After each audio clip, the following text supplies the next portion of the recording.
안녕하세요.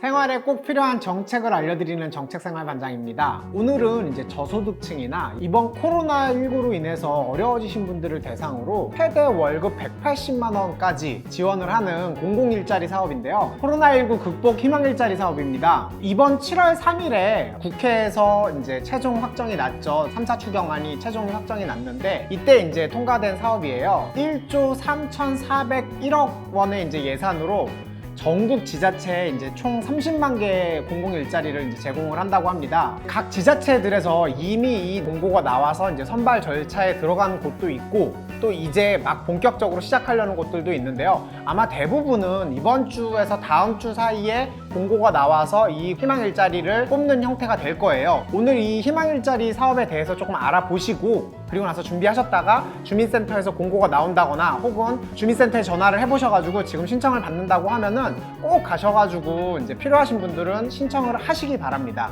그러면은 이 희망일자리 사업이 어떤 분들이 대상으로 해서 신청을 하실 수 있는지 그리고 어떤 일을 하는지 근로조건은 어떻게 되는지 이거에 대해서 좀 구체적으로 알아보도록 하겠습니다.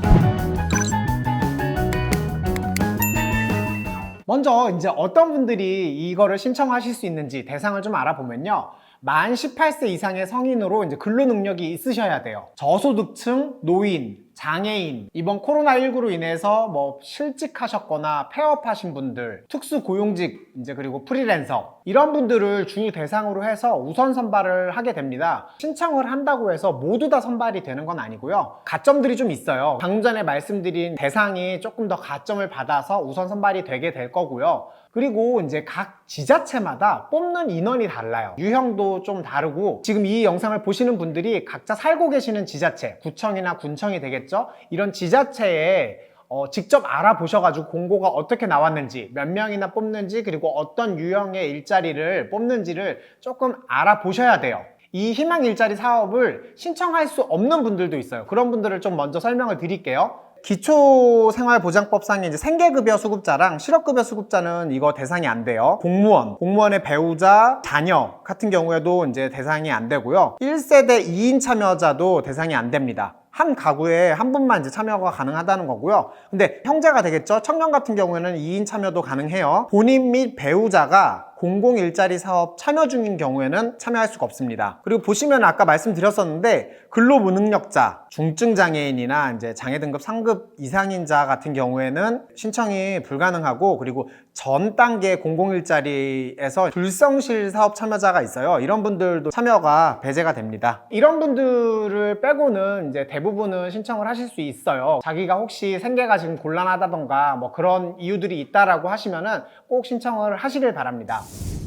그러면은 이 희망일자리 사업에서 어떤 일들을 하는지 조금 재밌는 일들도 많이 있으니까 한번 좀 볼게요. 재밌는 것들 좀 보면은 아마 대부분은 코로나19 극복이잖아요. 그래서 지원 사업들이 대부분인데 생활방역 지원, 왜 우리 문화센터나 뭐 체육센터 들어가면은 발열 체크하는 것들 그리고 방역하는 것들 이런 지원들이 좀 대부분인 것 같아요. 골목상권 회복 지원, 인터넷 방역단, 지자체별로 특성화 사업들이 좀 있어요. 이런 것들을 좀 지원하는 사업들이 될 것 같은데 크게 보면은 생활방역 지원이나 환경개선 같이 현장에서 하는 업무가 있고요. 그리고 인터넷 방역단이나 이제 행정 업무를 지원하는 업무 같이 이제 사무직 이렇게 좀 나눌 수 있을 것 같아요. 그리고 지자체마다 특성화 사업을 이제 지원하는 업무들도 있는 것을 볼 수 있는데 이거 같은 경우에는 그 각 지자체에서 나오는 것들을 조금 참고하시면 될 것 같아요. 보시면은 구청이나 지자체에서 공고가 나올 텐데요. 구청에서 원하는 유형별 업무들이 있어요. 거기에서 희망하시는 유형별 업무를 기입을 하시면 돼요. 보통은 2순위까지 기입을 하실 수 있는데 그렇게 기입을 하시면은 추후에 구청이나 지자체에서 개별적으로 연락을 하게 돼요. 가장 중요하겠죠. 근로조건이에요. 그래서 뭐 시급은 얼마나 되는지 이런 것들을 좀 알아보면요. 아주 기초적으로 생각을 하시면 될 것 같아요. 최저시급을 받아요. 최저시급이 지금 8,590원인데 최저시급을 받고서 일을 하신다라고 생각을 하시면 되고요. 주 5일 근무예요. 당연하지만 주연차 수당이 있고요. 1일 부대경비 5,000원 식비가 나와요. 이렇게 이제 최대로 일할 수 있는 시간이 8시간인데 1일 8시간 주 5일 최대로 일을 하시면은 월 최대 180만 원까지 이제 월급으로 월급으로 받을 수 있게 되는 거고요. 그리고 복지가 있다라고 하면은 4대 보험이 이제 의무로 가입이 됩니다. 국민연금, 건강보험, 산재보험, 고용보험 이렇게 4대 보험이 이제 무조건 의무적으로 가입이 되니까 그것까지 참고하시면 될 것 같아요. 그리고 최소로 일할 수 있는 시간이 3시간인데 만약에 3시간을 근로하신다라고 생각하시면 아마 제가 대충 계산해 보기에는 약 한 65만 원 정도? 65만 원 정도를 받을 수 있다라고 생각하시면 될 것 같아요. 월급으로요. 그런데 여기서 유형별로 업무가 있다라고 했잖아요. 근데 모든 업무가 다 8시간을 일할 수 있는 건 아니에요. 어느 정도는 정해져 있는데 지자체별로 나온 것들을 쭉 보니까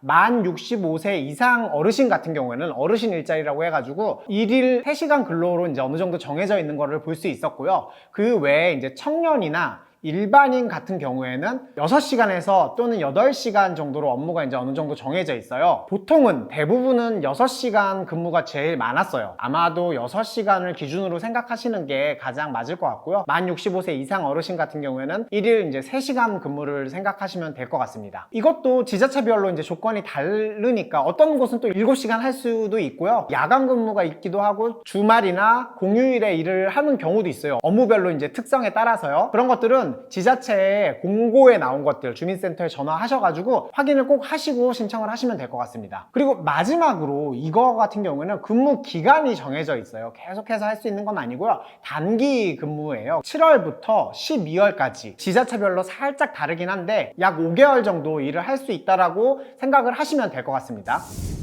그러면 이제 신청 방법인데요. 되게 간단해요. 근데 이것도 지자체별로 신청서 이제 양식도 다르고 또 신청 서류도 좀 달라요. 근데 기본적인 것만 말씀을 드리면은 일단은 기본적으로는 주민센터에 방문 접수를 하셔야 돼요. 신분증 지참하셔가지고 주민센터에 가시면은 신청 서식이나 이런 것들이 다 있으니까 주민센터에 방문하셔가지고 신청을 하시면 되고요. 보통은 코로나19 극복 희망 일자리 사업 신청서가 이제 비치가 되어 있을 거예요. 이거랑 개인정보 수집 및 이용에 관한 이제 동의서 이거 이제 2개 작성을 하시면은 될 수 있다고 생각하시면 될 것 같고요. 예를 들면 뭐 장애인 뭐 증명서라든가 뭐 이런 것들이 있을 수는 있어요. 근데 그런 것들은 미리 주민센터에 전화를 하셔가지고 신청 서류가 뭐가 있습니까? 제가 준비해야 되는 서류가 뭐가 있습니까? 라고 이제 물어보시고 준비하셔가지고 가시면 될 것 같습니다. 그런데 신청 방법에서 조금 주의하셔야 할 점이 유형별로 신청 번호가 있어요. 유형별 업무별 신청 번호가 있는데 이것도 다 지자체별로 달라요. 이런 것들은 직원의 도움을 받아서 좀 기입을 하시면 될 것 같습니다. 이렇게 신청까지 마무리를 하시면요, 선발이 되시면은 개별적으로 주민센터에서 연락이 갈 거예요. 여기서 중요한 거는 꼭 연락이 가능한 전화번호를 기입을 하셔야 된다는 점. 문자 또는 전화를 받으셔가지고 아마 7월 중순부터 혹은 이제 8월부터 근무를 하시게 될 수 있을 겁니다.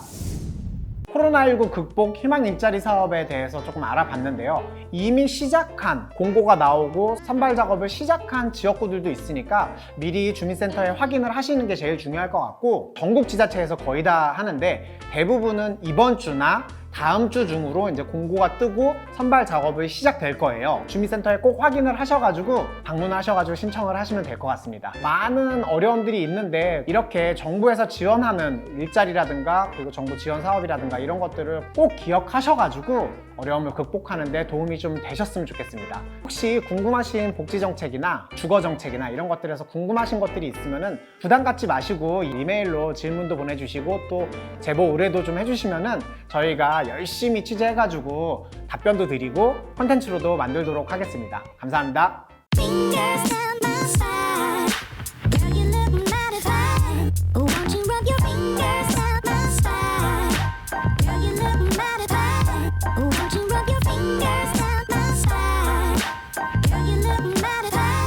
Won't you